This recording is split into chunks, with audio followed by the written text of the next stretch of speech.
మీకుండే ఎటువంటి గ్రహ బాధలైనా గృహ బాధలైనా శాశ్వత పరిష్కారం కోసం సంప్రదించండి Srinivasa Jyotishalaya. Hi viewers, welcome to our channel. ప్రస్తుతం మనతో పాటు దాము బాలాజీ గారు సీనియర్ జర్నలిస్ట్ ఉన్నారు. వారితో ఒకసారి మాట్లాడదాం.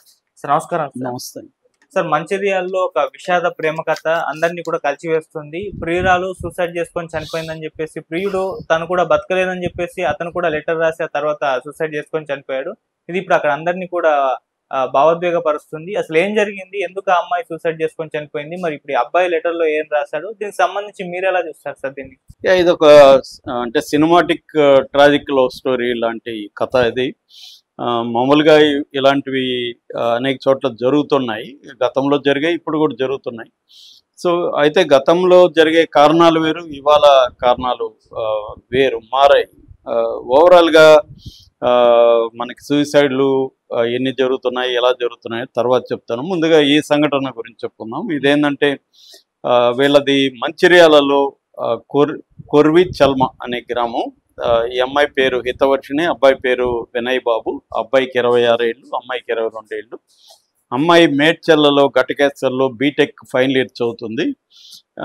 అబ్బాయి చదువు అయిపోయింది. సో వీళ్ళిద్దరి మధ్య ప్రేమ ఉంది ఎప్పటి నుంచో. అయితే ఇద్దరి ఇళ్లలో వీళ్ళు ఒప్పుకునే పరిస్థితి లేరు. దాంతో ఇద్దరు కూడా గతంలో ఆత్మహత్య చేసుకోవాలనుకున్నారు. కానీ ఆ అబ్బాయి మాత్రం ఆత్మహత్యకి సిద్ధం కాలేదు. సిద్ధం కాకుండా మనం ఏదన్నా ట్రై చేద్దాం ఇంకా అన్న పద్ధతిలోనే అబ్బాయి మాట్లాడుతున్నాడు. కానీ ఈ అమ్మాయికి అయితే హోప్ పోయింది. మనం కలిసి బతకలేనప్పుడు కలిసి చనిపోదామని ఈ అమ్మాయి ప్రపోజల్ పెడుతుంది. కానీ అతనైతే ఇంకా ముందుకు రాలేదు. దాంతో ఈ అమ్మాయి మొన్న ఆదివారం సికింద్రాబాద్లో రైలు కింద పడి చనిపోయింది. అయితే అబ్బాయి అప్పటి వరకు హోప్తో ఉన్నాడు. సడన్గా ఈ అమ్మాయి చనిపోయిన వార్త విని అతనికి కూడా బతకడానికి ఇష్టం లేక ఒక లేఖ రాసి పెట్టి, మా ప్రేమ కోసం ఇలా చనిపోయింది, సో నేను కూడా చనిపోతున్నాను, కనీసం మా ఇద్దరిని ఒక చోట పూడ్చండి అని చెప్పి అతను లేఖ రాసి పెట్టి, అతను అక్కడ లక్షెట్టిపేట అంటారు, అక్కడ వెంకట్రావుపేట దగ్గర ఆయన ఒక బావిలో దూకి చనిపోయాడు. సో ఇది ఆ లేఖ దొరికింది పోలీసులకి. దాని తర్వాత ఆ లేఖ దొరికిన తర్వాత ఇక్కడ సికింద్రాబాద్ ఈ అమ్మాయి హితవర్షిని కూడా దీనికి రిలేటెడ్ అనేది తెలిసింది. సో ఇది మొన్న సండే ఈ అమ్మాయి చనిపోతే నిన్నే తను చనిపోయాడు. ఇప్పుడు వాళ్ళ పేరెంట్స్ కూడా బాధపడుతున్నట్టు తెలిసింది. వీళ్ళిద్దరిని మనం అవసరంగా చంపాము అన్న బాధపడుతున్నట్టుగా. ఇప్పుడు అంటే ఇంత పని చేస్తారని అనుకోలేదు, బుద్ధిగా చెబితే వీళ్ళు మారుతారు అనుకున్నాము అనేది వాళ్ళు అనుకున్నట్టుగా మనకి అర్థమవుతుంది. అంటే మామూలుగా అయితే దీన్ని ప్యాక్ట్ సూసైడ్లు అంటారు. ప్యాక్ట్ సూసైడ్లు అంటే ముందుగా ఆత్మహత్య చేసుకున్నాం, ఇద్దరు ఒప్పందం చేసుకోవడం. ఇది మనకి చాలా సినిమాల్లో కూడా మనం చూస్తుంటాం. ఇద్దరు కలిసి ఆత్మహత్య చేసుకోవాలనుకోవడం, అందులో ఒకరు బతికిపోవడం. అట్లా కమల్ హాసన్ సినిమా కూడా ఉంటుంది. అతను బతికేస్తాడు, ఆమె చనిపోతుంది. అతను కూడా ఎక్కడ తగులుకొని అక్కడ బతికిస్తారు అతను. ఆ తర్వాత డ్యాన్స్ మాస్టర్ అనుకుంటా దాని పేరు తెలుగులో. సో అలాగే చాలా సినిమాలు ఉంటాయి. అంటే చాలాసార్లు ఏమవుతుందంటే ఒకరు బతకడు. మొన్న కూడా ఇద్దరు ఆత్మహత్య చేసుకున్న పురుగుల మంది దాగి చనిపోతే ఒక లాడ్జీలో. ఒకరు తర్వాత అతనేమో స్పాట్ డెడ్, అమ్మాయి కూడా తర్వాత చనిపోయింది. సో ఇదేమో వీళ్ళిద్దరూ అనుకున్నా కానీ ఈ అబ్బాయి కొంత వెనకడేయడం, ఇంకా మనం ట్రై చేద్దాం అనుకోవడం, ఆ అమ్మాయికి అది నచ్చకపోవడం, నేను చనిపోతాను, నువ్వు చనిపోతావు లేదు నీ ఇష్టం అని చెప్పి అమ్మాయి వెళ్ళి చనిపోవడం. దాంతో అతనికి ఒక గిల్టు, ఒక పెయిన్, అంటే నేను అమ్మాయితో కలిసి చనిపోలేకపోయాను ఒక పెయిన్. తర్వాత నా వల్లే అమ్మాయి చనిపోయింది, నన్ను ప్రేమించకపోయింటే అమ్మాయి బతుకుండేది కదా అన్న ఒక గిల్టు. ఈ రెండు అబ్బాయిని డ్రైవ్ చేస్తాయి అన్నమాట. సో బేసిక్గా మనం చూసుకున్నప్పుడు ఇండియాలో 2022 NCRB డేటా ప్రకారం, national crime records bureau data ప్రకారం 170,924 మంది ఆత్మహత్య చేసుకున్నారు. అది 2021తో పోలిస్తే 4.2% పెరిగింది. ఆత్మహత్యలు అనేవి పెరిగింది. అంటే 1,00,000 మందికి 12.4 ఆత్మహత్య చేసుకుంటున్నారు మన దేశంలో.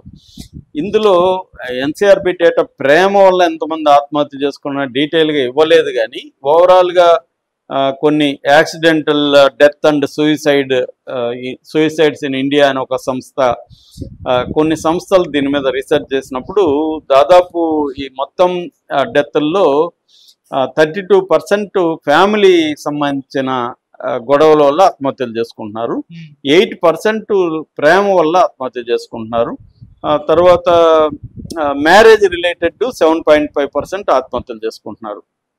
అంటే ఈ 18 నుంచి 30 ఏళ్ల ఏజ్ గ్రూప్లోకి వచ్చేసరికి మొత్తంగా 50% ఈ ఏజ్ గ్రూప్లో ఆత్మహత్యలు ఎక్కువ ఈ ఏజ్ గ్రూప్లోనే ఉన్నాయి. ఇందులో 35% ప్రేమ వల్ల చేసుకుంటున్నారు. 18 ఏళ్ళ నుంచి 30 ఏళ్ళ లోపల ఉన్న యూత్ ప్రేమ కారణంతో ఆత్మహత్యలు చేసుకుంటున్నారు అనమాట. ఇందులో మళ్ళీ మన దేశంలో మొత్తం ఆత్మహత్యల్లో మగవాళ్ళ ఆత్మహత్యలు 71% ఆత్మహత్యలు మగవాళ్లే చేసుకుంటారు. స్త్రీల ఆత్మహత్యలు ఓన్లీ 29%. అంటే మగవాళ్ళ మీదే ప్రెజర్ ఎక్కువగా ఉంది అనేది ఆత్మహత్యలకు సంబంధించి ఒక ఇదనమాట. సో ఓవరాల్గా ఈ ఏజ్ గ్రూప్లో 18 నుంచి ఈ 30 ఏజ్ గ్రూప్లో ఎక్కువ ఆత్మహత్యలు ప్రేమ వల్ల జరుగుతున్నట్టుగా కనబడుతుంది. ఈ ప్రేమ వల్ల ఏంటంటే మన సమాజంలో మోడర్నిటీ ఎంటర్ అయిపోయింది. చాలా విషయాలు అడ్వాన్స్ అయిపోయినాయి. సోషల్ మీడియా రావడం, రిలేషన్స్ పెరగడం, మల్టీ లవ్ స్టోరీలు ఒకేసారి ఒకే అమ్మాయి 4గురిని ప్రేమించడం, ఒక అబ్బాయి 5 మందిని ప్రేమించడం ఇలాగా జరుగుతుంది. ఎందుకంటే ఇవాళ సోషల్ మీడియాలో వచ్చినాక పాజిబిలిటీ పెరిగింది. మనం ఒకేసారి 4 అమ్మాయిలతో నేను చాట్ చేయొచ్చు, ఒక అమ్మాయి 4-5 అబ్బాయిలతో ఒకేసారి చాట్ చేస్తుంది, అందరితో కూడా మాట్లాడుతూ ఉండొచ్చు, అందరితో కూడా రొమాంటిక్గా మాట్లాడచ్చు. సో ఇది ఇచ్చే కిక్ ఒక ప్లెజర్ ఇస్తుంది. ఇంతకుముందు సాధ్యం కాదు. ఇంతకుముందు మేము ఇంటర్మీడియట్ కాలేజీలో అయితే ఎవరన్నా ఒక అమ్మాయికి కలిస్తే కూడా వెళ్ళి బాడీ గార్డ్ లాగా వదిలేసి మళ్ళీ ఇంటికి వచ్చేవాళ్ళం. మాట్లాడడానికి కూడా కుదిరేది కాదు. ఇవాళ అట్లా కాదు. ఇవాళ మనం గట్టిగా ఒక రోజు కూర్చుంటే కనీసం 5-6 మంది కొత్త అమ్మాయిలతో మనం మాట్లాడగలుగుతాం. అదే పనిగా కూర్చొని వాళ్ళకి కెలుగుతూ ఉంటే ఎవరో ఒకరు రిప్లై ఇస్తారు. సో దాని నుంచి మనకు కనెక్షన్ ఏర్పడుతుంది. ఇవాళ కొంత ఈజీ అనమాట. ఎంతో ముందులాగా అయితే సంవత్సరాల తరబడి ఒక అమ్మాయి వెంట పోయి, అప్పట్లో సినిమాలు కూడా మనం 70s 80s సినిమాలు చూస్తే అలాగే ఉంటుంది. ఒక రోజు బాడీ గార్డ్ లాగా వెళ్ళి రావడం, అమ్మాయి రోజు గమనించడం, ఇలా లవ్ స్టోరీ స్టార్ట్ అవ్వడానికే చాలా టైం పడుతుంది. ఇవాళ లవ్ స్టోరీ స్టార్ట్ అవ్వడానికి, రిలేషన్షిప్ స్టార్ట్ అవ్వడానికి పెద్ద కష్టం కాదు. అట్లాగే బార్ లాంటి ఫిజికల్ స్పేసెస్లో కూడా ఈజీ. పబ్బులకి నువ్వు 4 రోజులు ఇలా ఉంటే ఏదో ఒక అమ్మాయితో డ్యాన్స్ చేయడం, అమ్మాయి బిల్లును నువ్వే కట్టడం, ఇక్కడ నుంచి డబ్బు ఉంటే అమ్మాయిల్ని పడేయడం ఈజీ అనేది అబ్బాయిల్లో, అమ్మాయిలకు కూడా మనం పడేయాలనుకుంటే ఈజీ అనేది అమ్మాయిల్లో కూడా వచ్చింది. ఆ మధ్య ఒక గైనకాలజిస్ట్ ఒక పోస్ట్ పెట్టింది. ఆమె దగ్గరికి ఒక 17 ఏళ్ళ అమ్మాయి అబార్షన్ కోసం వస్తే, ఎందుకమ్మా నువ్వు అబార్షన్ ఎందుకు చేసుకోవాలనుకుంటున్నావు, ఎవరు తండ్రి ఎవరు అని అడిగితే, తండ్రి ఎవరో తెలియదు, నేను 7 మందితో పడుకున్నానని చెప్పిందంట అమ్మాయి. ఎందుకు 7 మందితో వెళ్ళావు అంటే, నాకు ఐఫోన్లు కావాలి, నాకు మంచి రెస్టారెంట్లో భోజనం చేయాలని ఉంటుంది, అవుటింగ్ వెళ్ళాలని ఉంటుంది, ఇవన్నీ అబ్బాయిలు అయితే ఖర్చు పెడతారు, అబ్బాయిలకు కావాల్సింది నా దగ్గర ఉంది కాబట్టి నేను అది ఇస్తే వాళ్ళు నాకు కావాల్సింది వాళ్ళు ఇస్తారు అన్న లాజిక్ అమ్మాయి చెప్పిందని, అది చూసి చాలా బాధ అయిందని గైనకాలజిస్ట్ పోస్ట్ పెట్టింది. అంటే ఇది వాస్తవం కూడా. అంటే ఇప్పుడు ఒక మాదిరిగా ఉండే అమ్మాయికి డిమాండ్ విపరీతంగా ఉంటుంది. సో ఈ డిమాండ్ ఉపయోగించుకొని ఆ అమ్మాయిలు సెల్ ఫోన్లు కావచ్చు, గిఫ్ట్లు కావచ్చు, లేకపోతే గోవాకి, ఆ మధ్య కూడా ఒక అతను గోవాలో ఎయిర్పోర్ట్లో బాంబు ఉందని ఒక మెయిల్ పెట్టాడు. ఎందుకురా పెట్టావని పోలీసులు అడిగితే, వాళ్ళ గర్ల్ ఫ్రెండ్ గోవాకి తను తీసుకెళ్ళాలి, 2-3 సార్లు తీసుకెళ్ళాడు కానీ డబ్బులు లేదని చెప్తే ఆ అమ్మాయి దగ్గర ఇతనికి ఇది పోతుంది, అమ్మాయి వేరే వాడిని చూసుకుంటుందని భయపడి గోవాలో బాంబు థ్రెట్ ఉంది కాబట్టి మనం పోలేమని చెప్పడం కోసం చేశాడని. ఇలాగా చాలా ఎగ్జాంపుల్స్ ఈ మధ్య ఉన్నాయి. సో ఇలాగ మోడర్నిటీ మారుతుంది, ట్రెడిషనల్ వాల్యూ సిస్టమ్స్ మారట్లా. అంటే కులం అనేది ఇంకా బలంగా ఉంది, ఇంకా మనకి పరువు హత్యలు అనేవి జరుగుతున్నాయి. అట్లాగే ఇక్కడ కూడా కులము లేకపోతే తర్వాత వర్గం.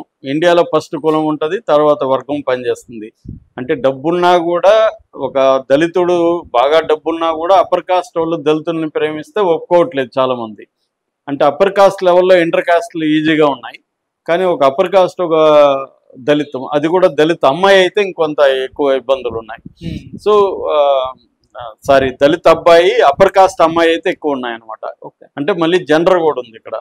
సో అప్పర్ కాస్ట్ అబ్బాయి దళిత అమ్మాయి అయితే పెద్ద కష్టం కాదు, అప్పర్ కాస్ట్ అమ్మాయి దళిత అబ్బాయి అయితే అది ఇంకా మోర్ డేంజర్.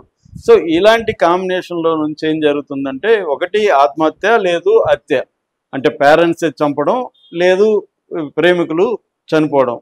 అంటే వీళ్ళకి కానీ కౌన్సిలింగ్ అవి కానీ దొరికితే, అరే బాబు ప్రేమ అనేదే జీవితం కాదు, ఒకవేళ మీరు ప్రేమించుకున్నా 4 రోజులు గొడవలు పడి విడిపోయే అవకాశాలు ఉన్నాయి. ఈ మధ్యన ఎవరు అంటున్నారు, నాకు ప్రేమ పెళ్ళి వద్దు సార్, నేను మా ఇంట్లో వాళ్ళు అన్నీ చూస్తేనే చేసుకుంటాను, ఎందుకంటే ప్రేమ పెళ్ళి మేము చూస్తున్నా, నా ఫ్రెండ్స్లో చాలామంది మంచిగా ప్రేమించి పెళ్లి చేసుకొని 1 year కూడా కాపురం చేయట్లేదు, విడిపోతున్నారు.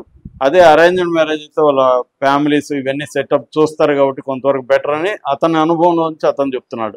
అది కరెక్టా కాదని పక్కన పెడితే, అది ఎవరో సామెతలాగా పెళ్ళి అంటేనే ప్రేమ పెళ్ళేమో మన గొయ్యి మనం దూకోవడం, అరేంజ్డ్ మ్యారేజ్ ఏమో మన గొయ్యి వేరే వాళ్ళు తవ్వడం, ఏదైనా గొయ్యే అనే థియరీ కూడా ఉంది. ఏదేమైనా ఈ రిలేషన్షిప్ లో నుంచి ఫ్యూజన్ లవ్ అనేది ఒకటి ఏర్పడుతుంది. ఫ్యూజన్ లవ్ లో అమ్మాయితో అబ్బాయి విడిపోయి బతకలేడు, అమ్మాయి కూడా అబ్బాయితో విడిపోయి బతకలేరు. ఇలాంటి ఒక ఫ్యూజన్ లవ్లు ఏమవుతుందంటే, విడిపోతే తానన్నా చనిపోవాలి, లేకపోతే తనకి దూరమైన అమ్మాయినన్నా చంపాలి, లేకపోతే వైస్ వర్స. ఎక్కువగా ఇలాంటి వాటిలో అమ్మాయిలు చంపడం, అబ్బాయిలు మనకి ఎక్కువ యాసిడ్లు పోయడం కానీ చంపడం కానీ చూస్తున్నాం. ఇది నిజానికి పెరుగుతూ ఉంది గత కొంతకాలంగా. అది నేను ఇందాక చెప్పినట్టుగా 4 to 5% ఎవ్రీ ఇయర్ ఈ కైండ్ ఆఫ్ ఆత్మహత్యలు అనేవి పెరుగుతున్నాయి. Okay sir, thank you so much.